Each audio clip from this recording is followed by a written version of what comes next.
everyone. Welcome to the One Dharma Center.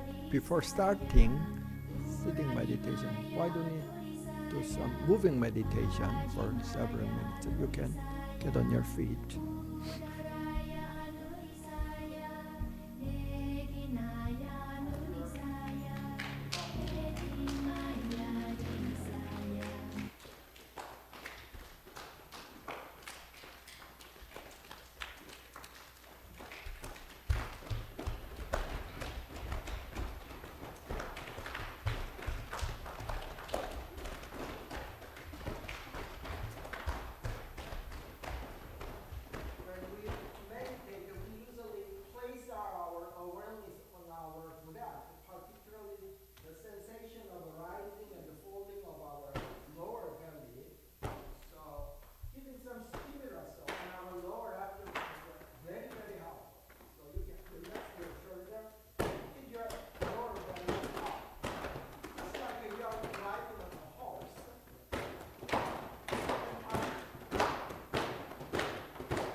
Imagine you have a imaginary plate.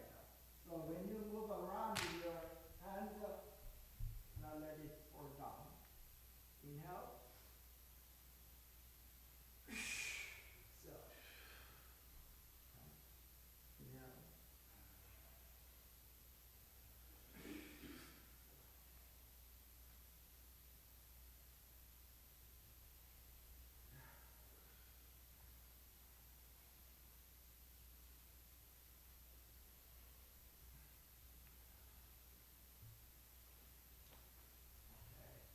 It's like you're riding on a horse. So you can shake your body.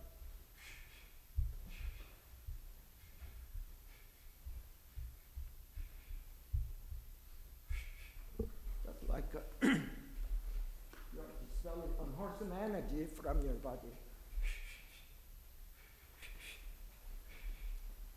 You can make it more vigorously.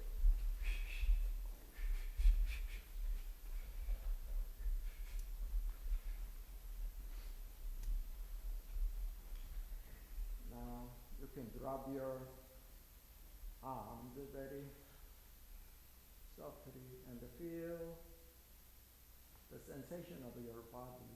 We practice a standing meditation for 1 minute.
This circle image called Ilwan-san represent our true nature or original mind. It is the realm that we are trying to restore through meditation or whatever forms of spiritual cultivation.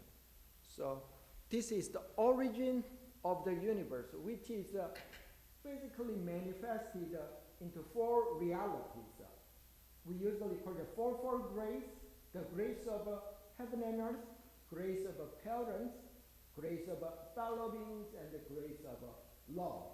So just like my hand has 5 fingers, and ultimate reality is not separated with the fourfold grace, which is ultimately within ourselves. So let's start our Sunday service with 4 prostration. You can make a standing bow or you can bow on the floor.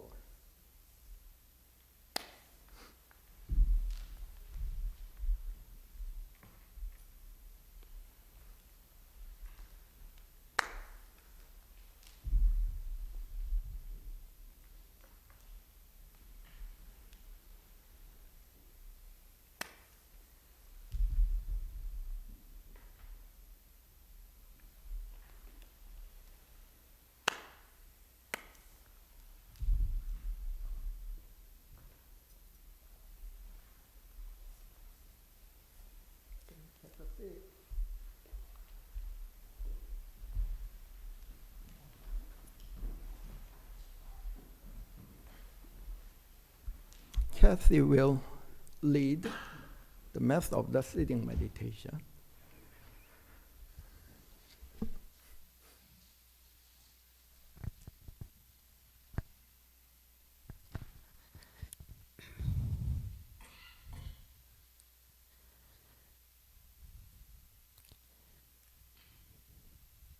Sit comfortably,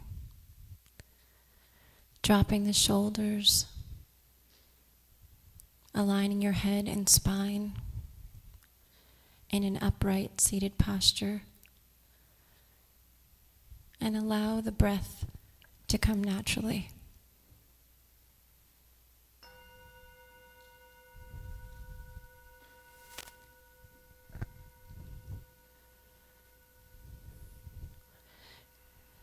Taking in a deep breath with a sense of trust, allow it to fill your lungs and slowly make its way down to the lower abdomen.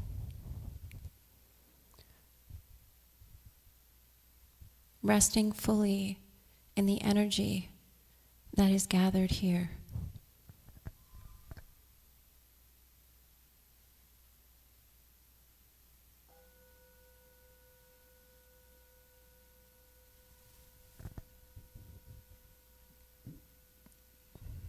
It is essential to keep your eyes open to help keep drowsiness away. So with your eyes half closed, let your gaze rest approximately 3 feet in front of you.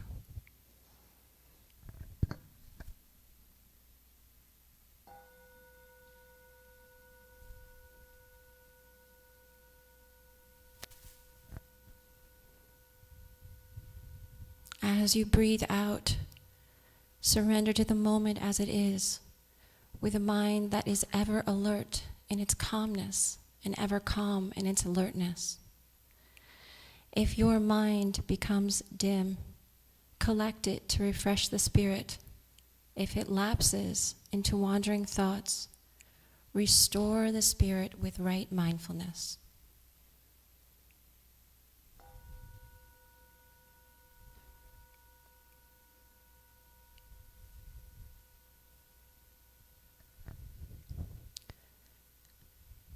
Beginners at sitting meditation may suffer from aching legs or intrusion of idle and wandering thoughts.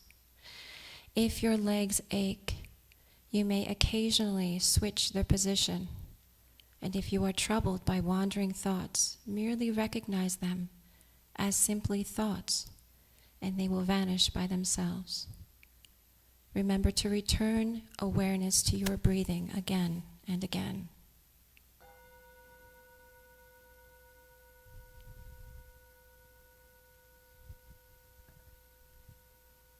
If you continue practicing in this manner as a daily practice, through time you will ultimately remember the interconnectedness between yourself and other things, and you will forget time and place. And resting in the genuine realm of stillness and non-duality, you will rejoice in unparalleled spiritual bliss.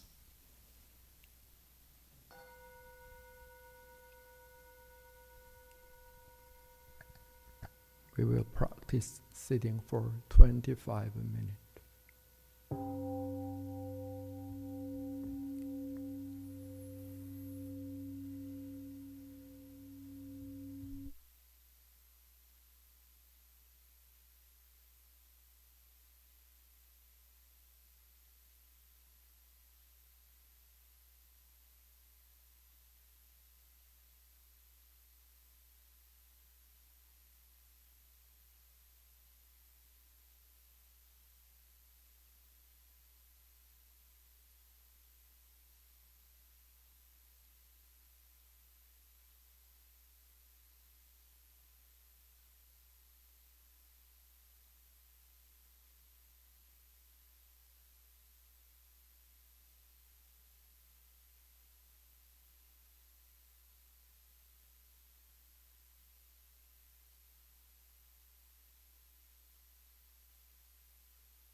You can open page 4 and 5. We will chant Ilwansang Vow and the Heart Sutra.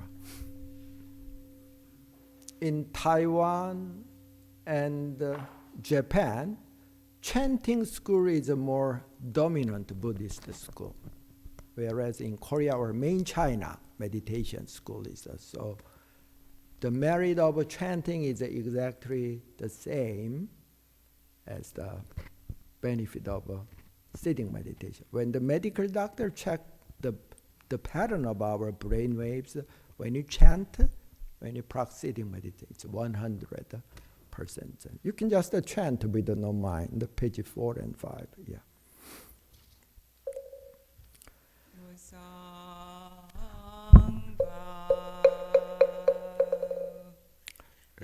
One is the realm of samadhi, beyond words and speech, the gateway of birth and death, transcending being and non-being, the origin of heaven and earth's parents, fellow beings, and lost the true nature of all Buddhas, enlightened masters, unenlightened people, sentient beings, still manifest as both permanent permanence, view as permanence, so one unfolds into infinite world that is ever abiding, spontaneous, just as it view as impermanence, so one unfolds into infinite words through the cycle of formation, duration, decay, and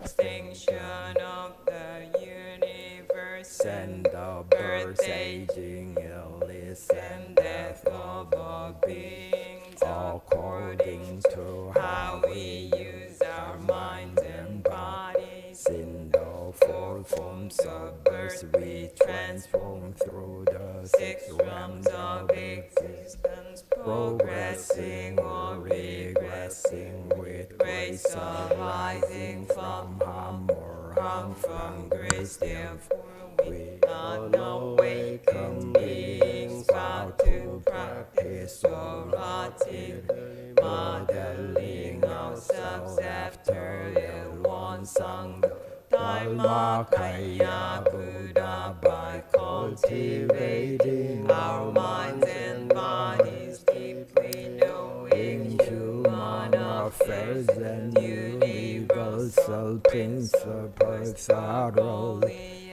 using our minds and bodies skillfully, thus progressing rather than regressing, receiving grace rather than harm, until we attain the great empowerment of One and become one with the nature of One. Heart Sutra.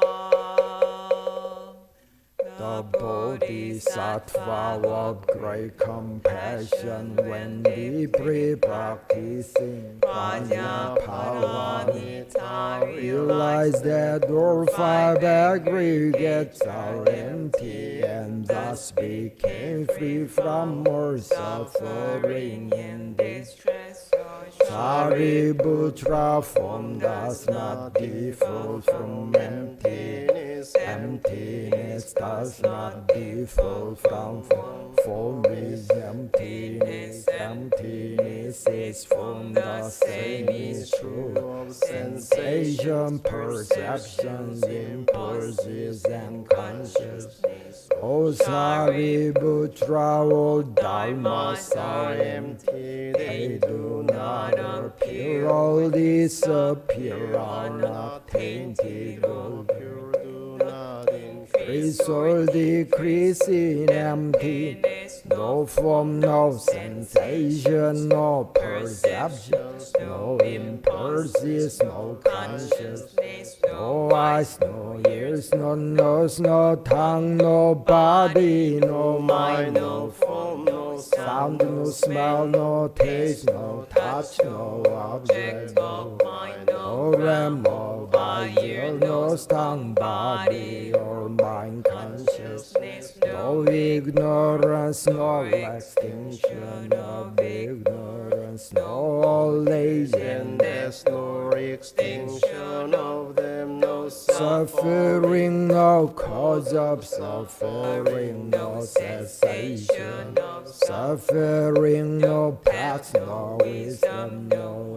attainment, with nothing to attain, the bodhisattva will rise on prajna paramita. Therefore the mind has no hindrance, without any hindrance, no fears exist, free from delusion, one dwells in nirvana. All Buddhas of the past, present, and future rely on prajna paramita, attain supreme enlightenment. Therefore know that prajna paramita is the great mantra, is the great enlightening mantra, is the unsurpassed and unequal mantra, which is able to eliminate all suffering. This is true not for so proclaim the prajna paramita mantra, which says gone, gone, gone beyond, far beyond, now awakened. Gate, gate, paragate, parashangate, bodhisvaha. Gate, gate, paragate, parashangate, bodhisvaha. Gate, gate, paragate, parashangate, bodhisvaha.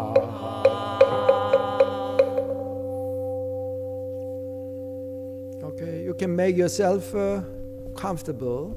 You can switch your legs, or today Reverend J will give a Dharma talk. You can join your palms together. Yeah.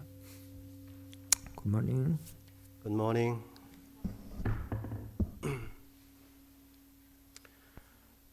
While watching snowing this morning, I was saying, oh yes, finally.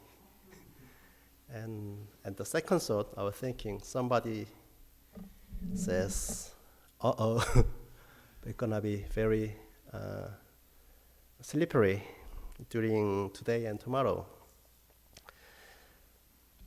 So I don't know how many of you watched the Squid Game, the Netflix drama last year. I think many of you, at least, probably heard about the Netflix drama. One of the leading actors on the drama was Lee Jung-jae. He was huge, like 80s, 90s. He did a wonderful job in that role, but it is not because he was charismatic and handsome in that drama. On the contrary, his role was totally different from the role he used to play. He used to be a charismatic, attractive, and able man on any drama or movie. Although he acted that role, totally different role, opposite role, he looked like he was born into it. So I heard many people who watched the Squid Game first time and who saw the actor Lee Jung-jae first time, they kind of surprised when they saw another drama. He saw him from another drama because he has totally different character on other dramas. I think that's why he won the Best Lead Actor in the Emmy Award 2022. Let me give you a line from the scripture of Won Buddhism. The founding master Sotaesan said, if you detach yourself from greed and free yourself from likes and dislikes, this will be the wish-fulfilling gem. In case you don't know what the wish-fulfilling gem, in the old Korean fairy tales,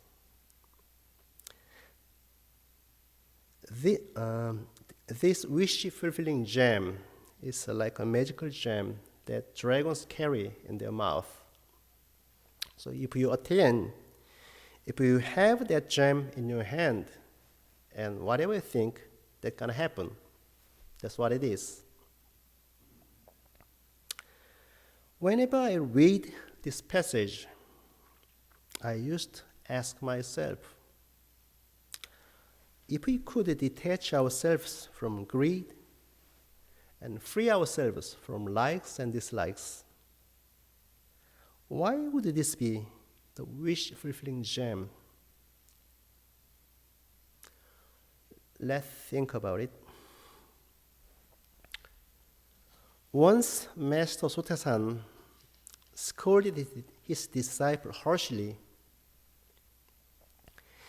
even making the one break into tears. Then, a moment later, he treated his disciple warmly and with kind words.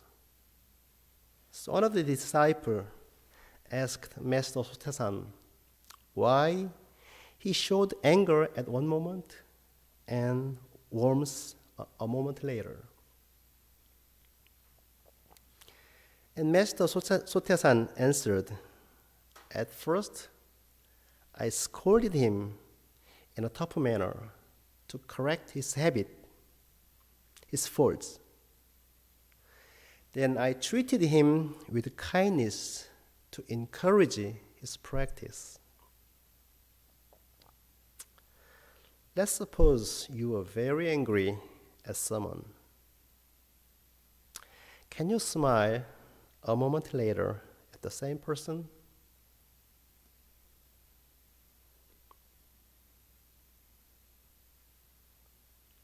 Master Sotaesan was able to do so because his state of mind was round and complete, like Ilwon-sang.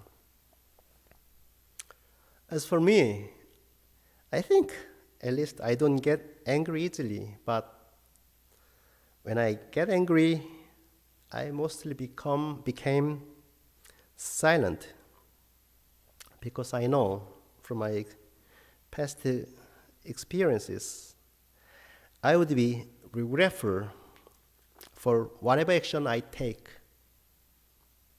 In that state of mind, so when I get angry, I stop and make no action. Whenever I get angry, I feel my visions are blocked by something, and my mind is foggy. I try to think clearly, but it's kind of foggy. It feels like I am trapped in a shell. That's why I choose no action when I get angry. I have a different kind of experience a long time ago in Korea.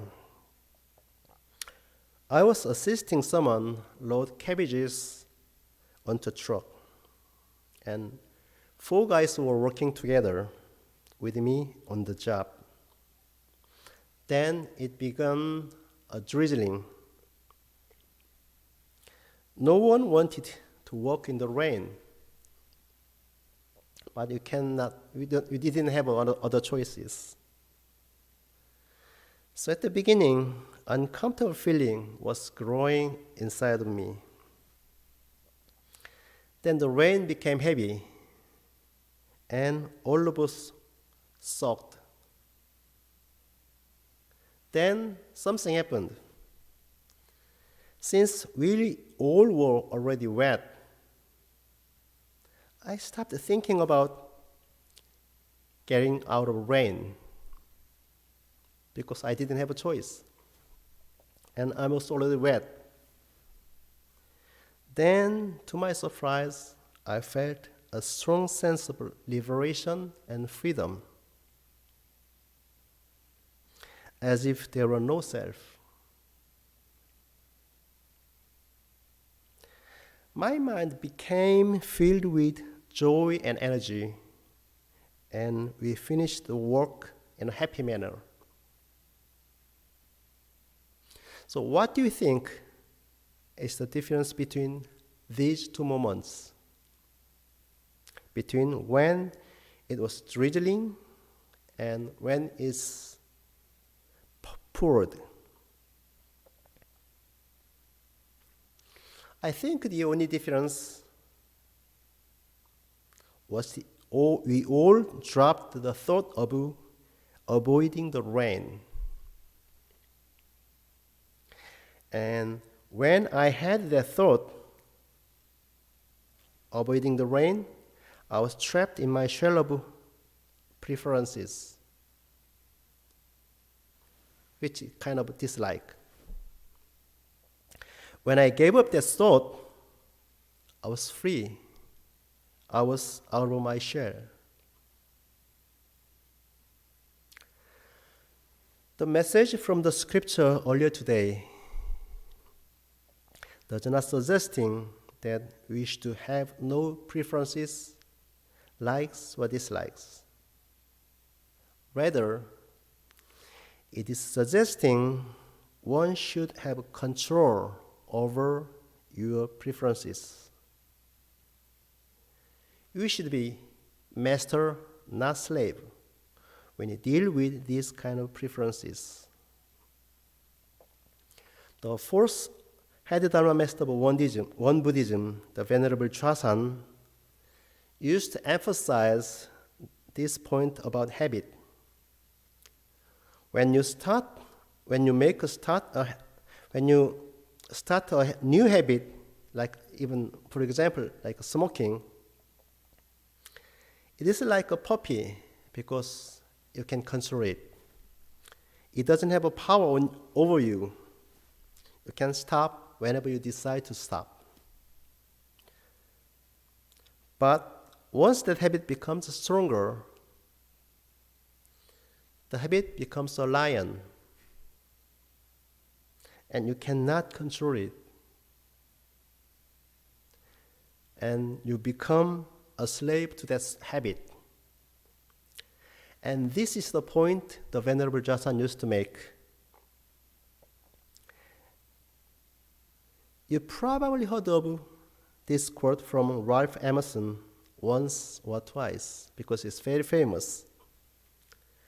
Sow a thought and you reap an action. Sow an action, you reap a habit. Sow a habit, you reap a character. And sow a character, you reap a destiny. This quote means a lot. Our thoughts, words, habit forms our character and our destiny in the long run, although it's invisible until the right time. Because of that, we are creators to our character, to our karma, to our own destinies. If we want to change that, if we want to make this better, you should be very busy. We all should be watchful, our thought, words, and action. We should understand our greed and likes and dislikes. And we should try not to be attached to these. Our attachment to greed, likes, and dislikes constitutes a big part of our egos. So when you are attached to these, our thought becomes narrowed or blinded. And our mind, which is originally round and complete, becomes dented, scratched, or even broken into pieces. And probably that's not what you want. So how could we be free from our ego or your preferences, attachments? How could we break out of our shells? For starters, we should understand what that is. We'd better know how we are bound to it. Then, how we are supposed to know that?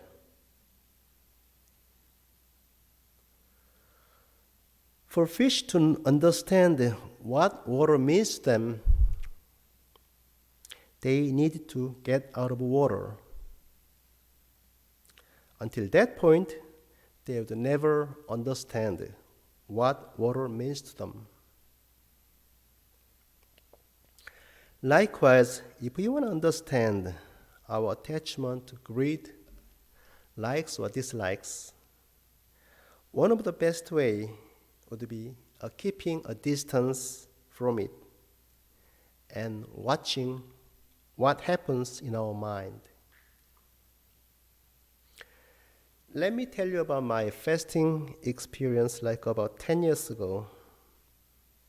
And back then, I wanted to have a better New Year, and I decided to fast 3 days at the beginning of the year. No food, but just water. At the time, I was not vegetarian, total vegetarian, but I was kind of avoiding meat when I have a choice. After the first day of fasting, I noticed that my sense of smell became very sharp. I was able to sense so many different smells I have never noticed until then. On the second day of fasting, I was seeing a picture of a steak on a TV commercial and a newspaper. I noticed that my mouth became full of saliva. Yeah, it's funny. I was so funny because I was avoiding meat by my own choice. But my body says different story.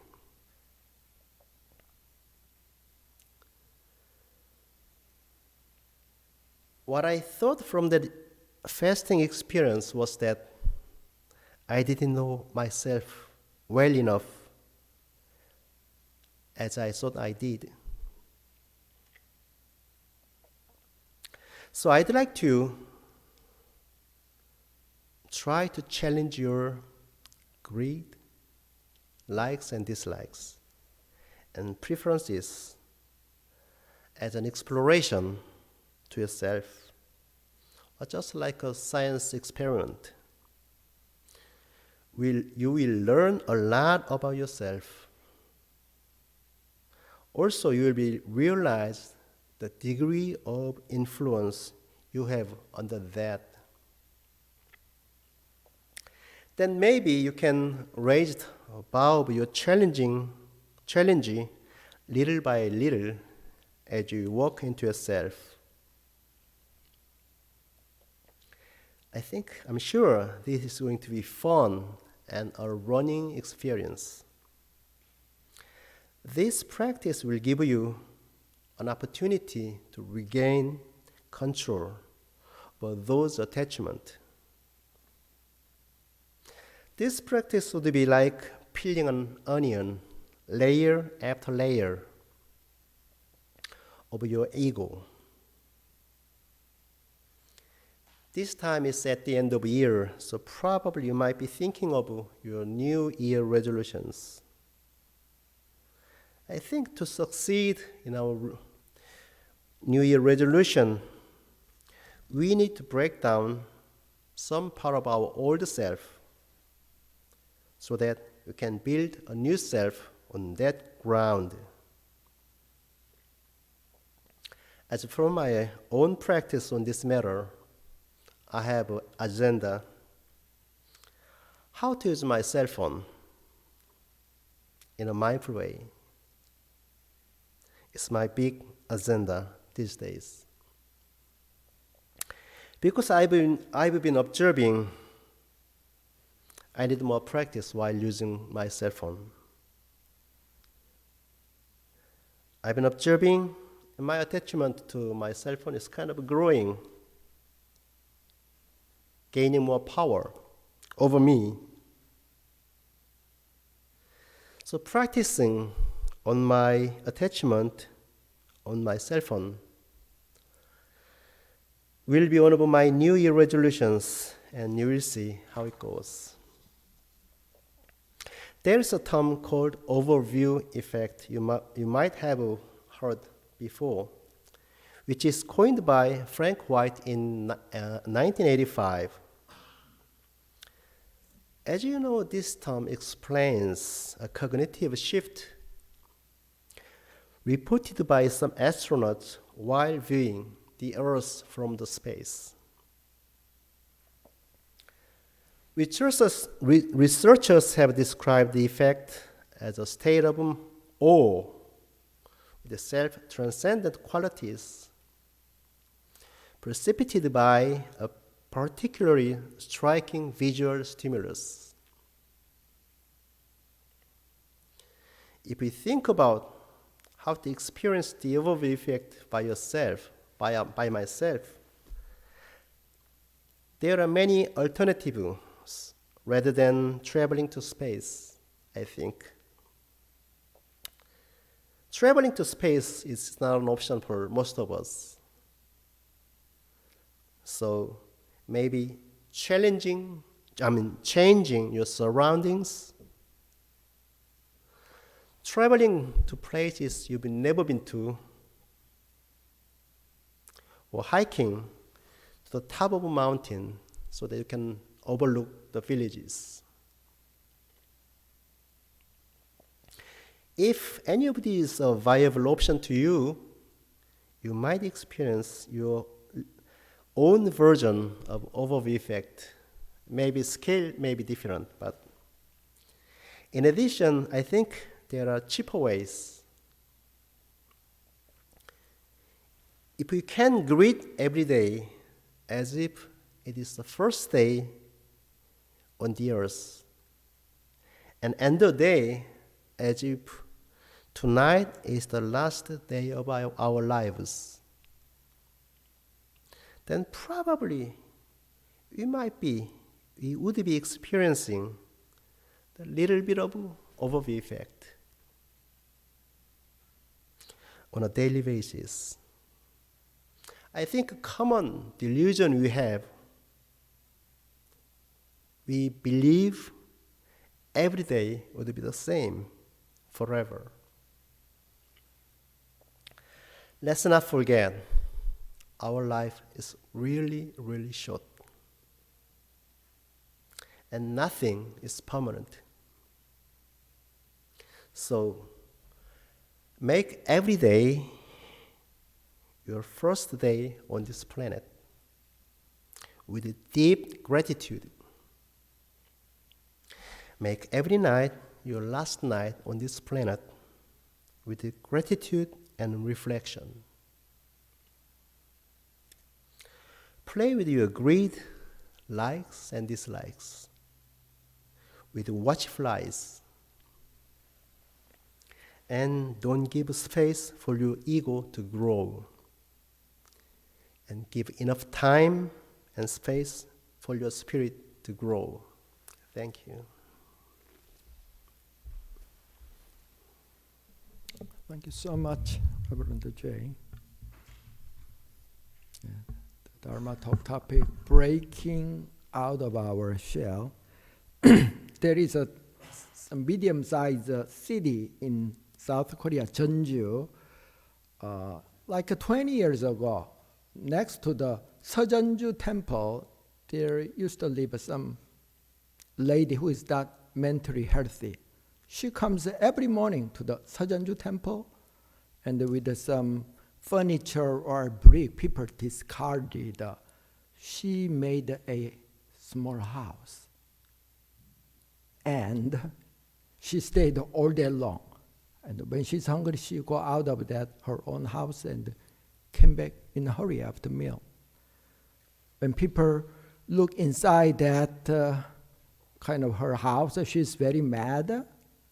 And the police was called to dismantle that little house. She eventually became hospitalized. Just like her, we also build our own house. We imprison ourselves with the likes and dislikes, which is manifested by our value system, what we are seeking in our life. So this is the most well-known Zen quote. The third patriarch of Zen Buddhism, Songchan. The great way is not hard to attain. If you let go of likes and dislikes, you are already there. So thank you so much, Reverend J. So let's observe our mind. What shackles our mind? Okay. When we regularly meditate, that kind of likes and dislikes disappear. But also in our daily life, we have to practice mindfulness to intentionally remove those shackles. Okay, a couple of announcements. At the end of the year, as usual, every in the song, the Tai Chi moving meditation teacher will lead a 5-day moving meditation retreat. For the details, you can check our website. And the Martin Luther King holiday, we are having the regular 4-day silent retreat. Reset your mind, recharge your body. I and Chuksanim, the Venerable Chuksan, the head Dharma master, will lead this retreat. After Chuksanim became the head Dharma master of Won Buddhism in the USA, we started to restart winter and the summer retreat for ministers. During our founding master time, just like Zen tradition, we had 3 months, sometimes 1 month, a little lengthy retreat. From January 30th, we are having 1 week retreat.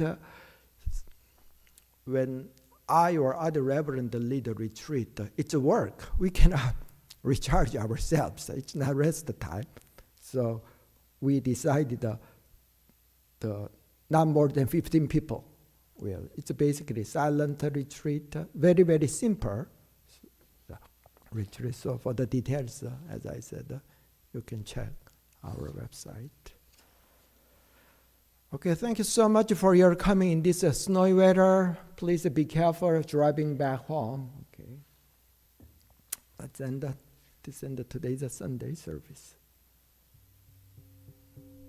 Let's just skip essential dharmas before it snows more heavily.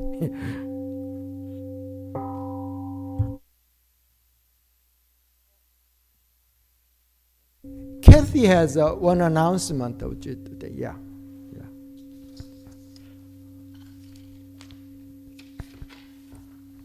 Hi. I just wanted to tell you a little bit about this organization. It's called Angels of Light, the Angels of Light Foundation. I don't know if anybody is familiar with it, but the Angels of Light take care of all the children. They have 300 families of children who are very, very ill or terminally ill, and all the children in the Ronald McDonald House. So this year we're going to adopt a family. And so it's just one family, and they have a list of things. Some of the things on this list are just clothes or socks or pajamas or things that they need. Yeah, they're struggling with their 1 month old actually. So I have the list, and then if you do want to choose anything on the list or you want to drop something off, it's only 1 week, and I'm sorry it's so late. They only get the list for the kids, the families, this week. So that's the way it kind of works. But if you want to, there's like a little sign-up sheet, and feel free. That we only have until next Sunday to participate. Okay. It's a mother, and I think there's 4 children. It's on the list. So all. Oh. I don't really know. I don't really know. Looking at their names, I honestly don't know. I think it'll say, girl, boy, girl, boy. So I think it's 2 of each. Girls, boys, boys. Or 5 kids. Yeah, 5 kids. I also forgot one thing. Several days ago, Kathy's nephew passed away. He was very, very young. So let's dedicate a merit of our practice for his complete deliverance. Let's have some 1 minute silent moment.